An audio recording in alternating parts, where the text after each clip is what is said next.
Let's look at this Lagrange multiplier method.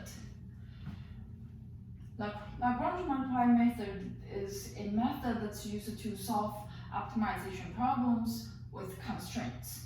So we learned that we can use second partial order derivatives to do optimization problems. But here, what if we also have an extra constraint? Then the second derivative test does not help as much. So there we go, we have another method called Lagrange multiplier method. Let me give an example. So suppose I have a function and would like to find extremum of this function, okay?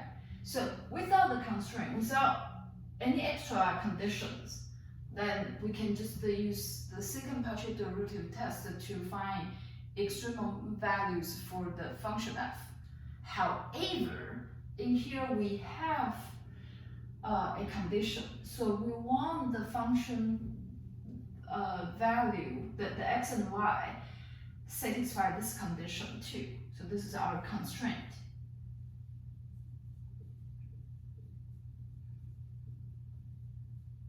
Okay. So if I use fancy words, we have a objective function. Okay. So this is our objective function that we would like to optimize, meaning to find the max or to find the mean, or both. And we have a constraint function or equation, okay? All right, so before we talk about the Lagrange multiplier method, let's look at the level sets of this function and the curve of the constraint. So here I have f of xy. So if f of xy equals a certain number k, for example 1, then for xy equals 1, it gives you a curve on the xy plane. If k equals 2, it gives you another curve on the xy plane. If k is any different number, you get a different curve. So here we look at all possible level curves for the function f. So you will see that, for example, this would be f of f equals 1, you get this. So you can see that it's 4xy equals 1, and that gives you this curve, okay? And if k becomes 2, it gets a little larger, then this curve moves a little outward, okay? And you can see this just by, let's say, if you set, for example, if you look at the intersection of x equal to 1 and all the curves, you can see that when x equals 1, in this curve you have y equals 1/4, okay? And when x equals 1, k equals 2, you have y equals 2/4. So you see 2/4 is larger than 1/4, so it's like sitting above the first level curve. Similarly, the one with a bigger k, like k equal to 3, it will be even upward or even outside. If you say this is outside, this is inside, although that's not clear, okay? But you know what I mean. Like when k gets larger, the curves are moving more away from the origin, so like that, okay? All right, so we have infinitely many curves. Each curve here represents the level curve f of xy equal to a constant. That's the level curves of f. The constraint is this equation, x squared over 3 squared plus y squared over 4 squared equal to 1. This gives us an ellipse. Okay? And it's an ellipse looking like this. All right, so I'm going to do one thing. I'm going to put these two graphs together, okay? So if I also draw a copy of this ellipse on the level cells,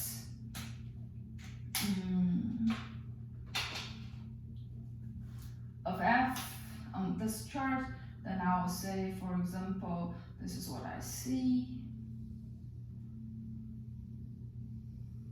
Okay, for example. All right. So now you see that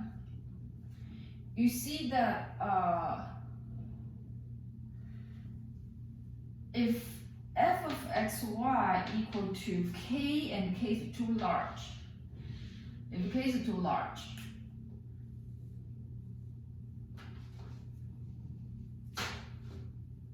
let's make it very large. F of xy equal to, let's say, 100. Okay. Then you can see none of xy on the curve is touching the ellipse. So none of the xy on this curve would satisfy the constraint here. Okay. And if I have a relatively small k, let's say k equal to 1,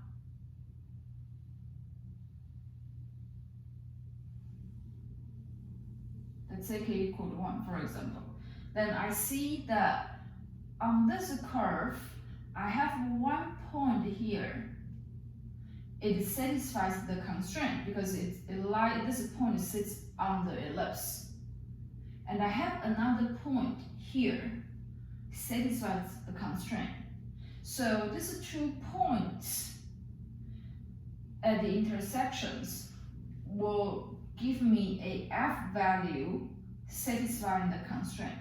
However, from the graph, you can see that the k value these 2 points give me, it's not going to be the maximum value, because now if I move to k equal to 2, if I look at k equal to 2, I'm gonna see other intersection points. So these 2 points, they will give me a larger k value, and these 2 points satisfy the constraint of the ellipse equation, right? So you can see that my first set of candidates, which is this one and this one on the first level curve, it does not give me the largest possible k value. I can push this level curve a little bit out, have a larger, level curve with a larger k, bigger k, but you can see that even for this candidates, it's not going to be the maximum value, because I can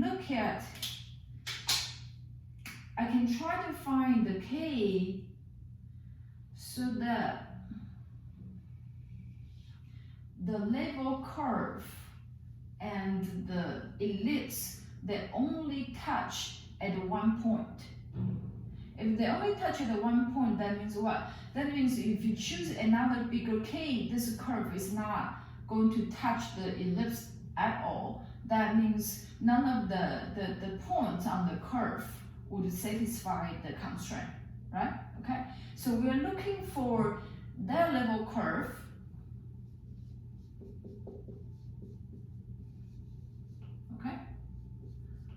a specific value, okay, a specific level curve. So then the k star is the largest. And when this happens, the level curve and the constraint curve, they will only be touching at one point, okay? So we are looking for, this graph is a little messy, so let me transport this to the other side. So I have a curve that describes the constraint, and I'm looking for a k so that the level curve, or let's say k star, I'm looking for a specific k value, not a generic k value. I'm looking for a special k value so that its level curve and the ellipse, they are only touching at one point. If they only touch at one point, this point will be the point. If I call this x star, y star, okay? If they only touch at one point, then the coordinates of this point will be the point that produce me the maximum value of f, and that's this k star. You can see if k star is even larger, this curve is gonna be not touching the constraint curve at all. If the k star is smaller, then it'll be moving closer to the origin. Then you will have let's say like 2 intersection points, and that means what? That means you have some room to push the k to be larger. So the largest possible k value, or the largest possible f value that you can find is the point where the level curve, is where the level curve and the ellipse curve only touch at one point. So what does that mean, they only touch at one point? So that means this happens when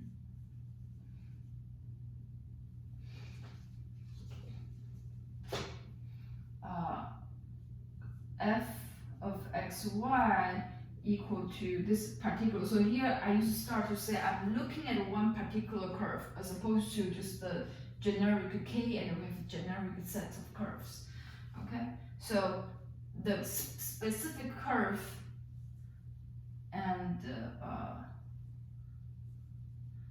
curves of this function and x squared times 3 squared, over 3 squared plus y squared over 4 squared equal to 1 are tangent to each other.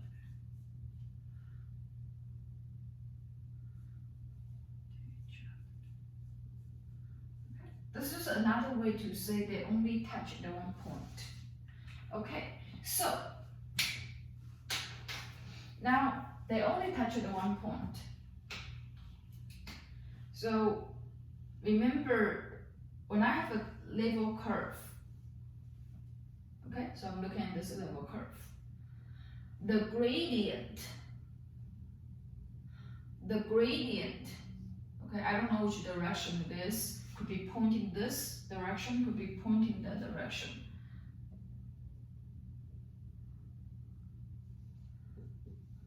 The gradient is perpendicular to the tangent plane when I have a level curve, or tangent line in this case, because we only have the curve.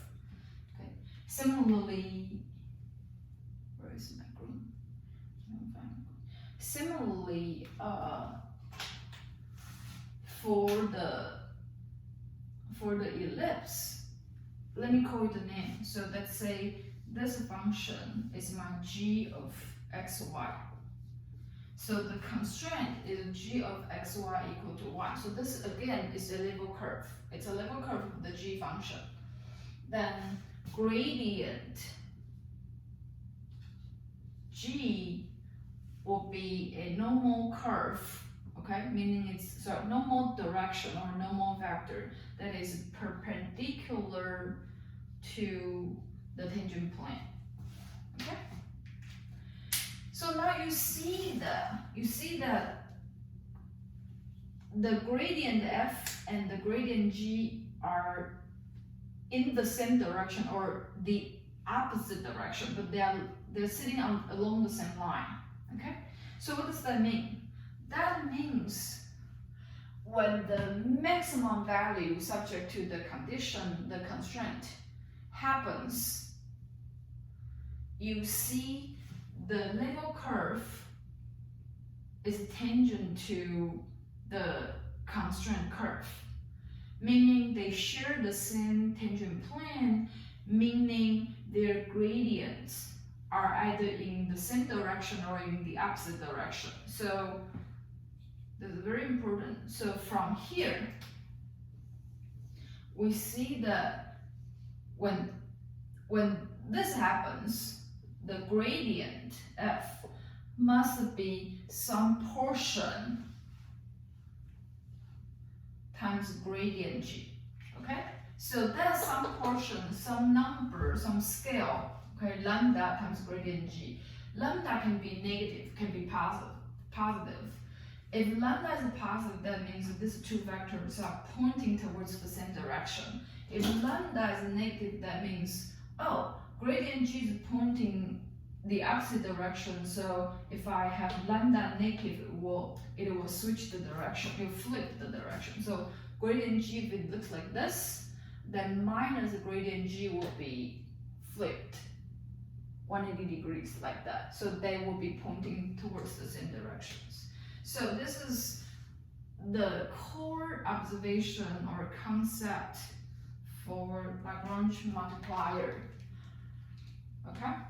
When the extremum point occurs, you must have gradient f, gradient of your constraint, your objective function parallel, okay?